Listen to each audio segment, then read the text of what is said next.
যারা মারা গিয়েছে আমি কোনো সম্প্রদায় হিসেবে দেখি না, মানুষ হিসেবে দেখি। তাদের প্রত্যেককে আমাদের সরকার 10 লাখ টাকা করে পরিবারকে সাহায্য করবে। আজকে যদি অভিষেক ব্যানার্জি কে কেউ মেরে দেয়, রেড ধারণ করতে পারবে? আজকে যদি ওদের সোনা বৌদিকে কেউ মেরে দেয়, রেড ধারণ করতে পারবে? লজ্জা করে না? বেহা নির্লজ্জ যেমন মুখ্যমন্ত্রী এই মমতা ব্যানার্জি অভয়ার মৃত্যুর রেড বেঁধেছিল, অভয়ার মৃত্যুর রেড বেঁধেছিল।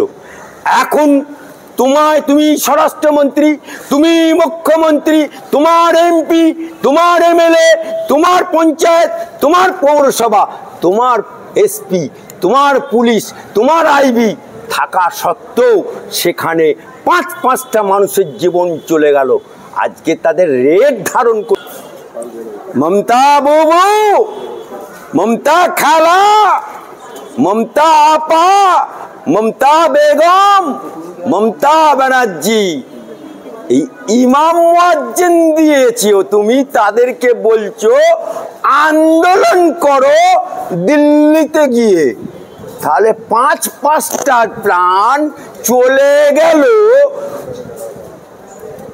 তোমার মুর্শিদাবাদে, শামশেরগঞ্জে, ধুলিয়ানে আগুন জ্বললো, বাড়ি লুটপাট হলো, অ্যাম্বুলেন্স পর্যন্ত ছাড় পেল না। তুমি তখন কি ঘুরছিলে? চলো বাপের বিটি হলে তুমি চলো মুর্শিদাবাদ, চলো ধুলিয়ান, চলো শামশেরগঞ্জ। এখানে তুমি, ওখানে আগুন জ্বলছে মুর্শিদাবাদে, আর এখানে তুমি স্কাই ওভার উদ্বোধন করছো। বেহানালে এরকম কথা কেউ বলে না। আর আজ লম্বা টুপি, গোল টুপি ইমাম মুয়াজ্জিনদেরকে ডেকে বলছো যে আন্দোলন করলে তুমি দিল্লিতে করো। তা দিল্লিতে যদি আন্দোলন করবে তাহলে পাঁচটা মানুষের প্রাণ গেল কেন? জবাব দিতে পারবে? তুমিই তো স্বরাষ্ট্রমন্ত্রী, তুমিই তো মুখ্যমন্ত্রী। ওখানকার এমপি কে? তৃণমূলের খলিলুর রহমান। ওখানকার সভাপতি কে? তাহের খান, সেও মুসলমান। দোকানকার এমএলএ গুলোকে, সেরাও মুসলমান তৃণমূলের। ওখানকার পঞ্চায়েত প্রধানকে, সেও মুসলমান তৃণমূলের। পঞ্চায়েত সমিতি কাদের? তৃণমূলের। জেলা পরিষদ কাদের? তৃণমূলের। পুলিশ কাদের? তৃণমূলের। ডিআইবি কাদের? তৃণমূলের সরকারের। আর আজকে যে ঘটনাটা ঘটে গেল, 5টা মায়ের কোল খালি হয়ে গেল, তবে তোমার ঘুম ভাঙলো যে কুম্ভকর্ণের ঘুম এতদিনে মমতা বাবুর উপর বাজলো, যখন পাঁচটা প্রাণ চলে গেল, যখন মানুষ ঘর ছাড়া হলো, যখন মানুষের ঘর বাড়ি লুট হলো, তারপরে তোমার ঘুম জাগলো, তবে বিদায়ের ঘন্টা বাজলো।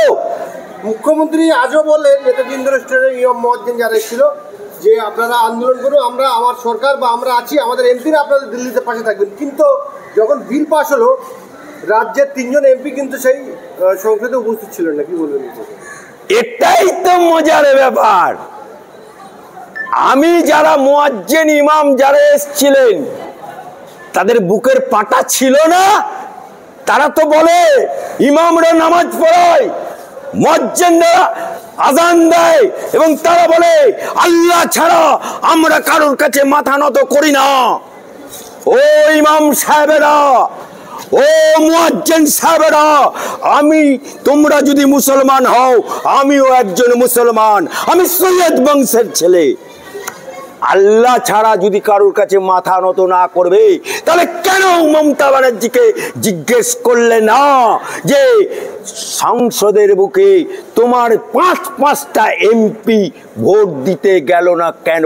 নাম্বার 1 বীরভূমের শতাব্দী রায়, নাম্বার 2 ঘাটালের দেব, নাম্বার 3 তোমার কুচবিহারের বাসুনিয়া।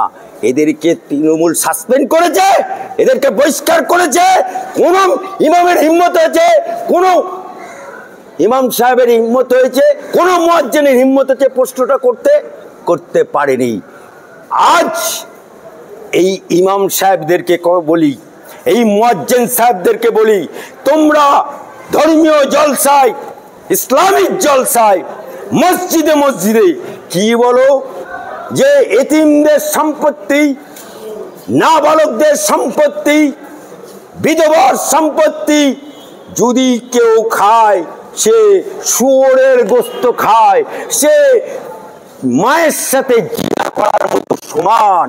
আর আজ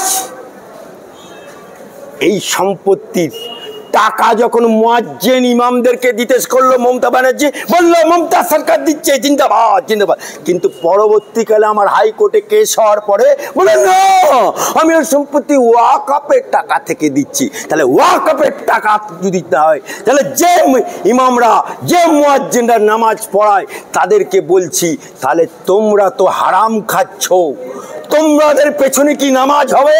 তোমরা তো নাবালকদের সম্পত্তি মেটে খাচ্ছ, তার থেকে টাকা পাচ্ছ, ওয়াকফ থেকে সম্পত্তির টাকা থেকে পাচ্ছ। তোমরা বলো বিধবার সম্পত্তি থেকে তোমরা টাকা পাচ্ছ। লজ্জা করে না? বেহার নির্লজ্জ মমতা বুবুর পা চাটতে। মুখ্যমন্ত্রী দেখেছিলাম আমরা যে যখন 100 দিনের টাকা দিচ্ছিল না, এই 144 ধারার মধ্যে এই রাজভবনের পাশে অভিষেক বন্দ্যোপাধ্যায় সহ তৃণমূলের বড় বড় নেতারা এসে ধর্ণা দিয়েছিল।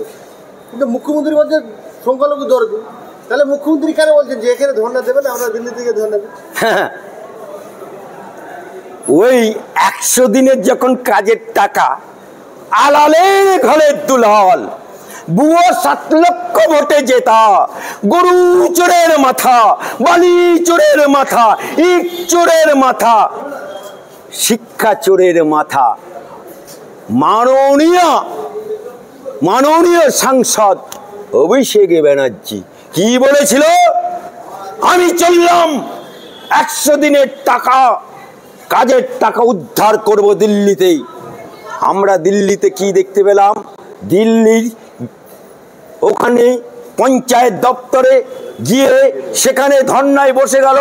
যখন পুলিশ ঢুকলো তখন ওই মরদের বাচ্চা, ওই সাংসদ মেয়েদের পাল্লুতে লুকোতে লাগলো, মেয়েদের পাল্লুতে লুকোলো। আর ওই পাঁটির বাচ্চা যখন কলকাতায় নামলো অমনি মরদের বাচ্চা হয়ে গেল। যেখানে অল টাইম 144 দ্বারা সেখানে মঞ্চ বেঁধে ফেলো। কোন পুলিশ পারমিশন দিয়েছিল? কোন পুলিশ কমিশনার পারমিশন দিয়েছিল? জবাব দিতে পারবে? সেই মঞ্চে কি হলো? মমতা ব্যানার্জির কবিতা পাঠালো, এপাং ওপাং ধাপাং। আবার ওই মঞ্চে ওদের একটা সাংসদ আছে, নাম তার কল্যাণ ব্যানার্জি, সে আবার ওখানে বলছে কিচ মেরা ফটো খিচ, কিচ মেরা ফটো খিচ। যে কিনা সংসদে চু, এই তো ওদের হাল। শেষ প্রশ্ন করবো আপনাকে, যে ওয়াকফ নিয়ে যে আন্দোলনে 3 জন ব্যক্তি মারা গেছে, তাদের 10 লক্ষ টাকা এবং যাদের বাড়ি ঘর পুড়িয়ে দেওয়া হয়েছে তাদের বাংলার আবাস যোজনা বাড়ি দেওয়া হবে, মুখ্যমন্ত্রী রাজ্য সরকার ঘোষণা। আরে বাপ রে বাপ! এই মমতা ব্যানার্জি অভয়ার মৃত্যুর রেট বেঁধেছিল, অভয়ার মৃত্যুর রেট বেঁধেছিল। এখন তুমি স্বরাষ্ট্রমন্ত্রী, তুমি মুখ্যমন্ত্রী, তোমার এমপি, তোমার এমএলএ, তোমার পঞ্চায়েত, তোমার পৌরসভা, তোমার এসপি, তোমার পুলিশ, তোমার আইবি থাকা সত্ত্বেও সেখানে 5-5টা মানুষের জীবন চলে গেল। আজকে তাদের রেট ধারণ করছো না। আজকে যদি অভিষেক ব্যানার্জিকে কেউ মেরে দেয়, রেট ধারণ করতে পারবে? আজকে যদি ওদের সোনা বৌদিকে কেউ মেরে দেয়, রেট ধারণ করতে পারবে? লজ্জা করে না? বেহা নির্লজ্জ যেমন মুখ্যমন্ত্রী।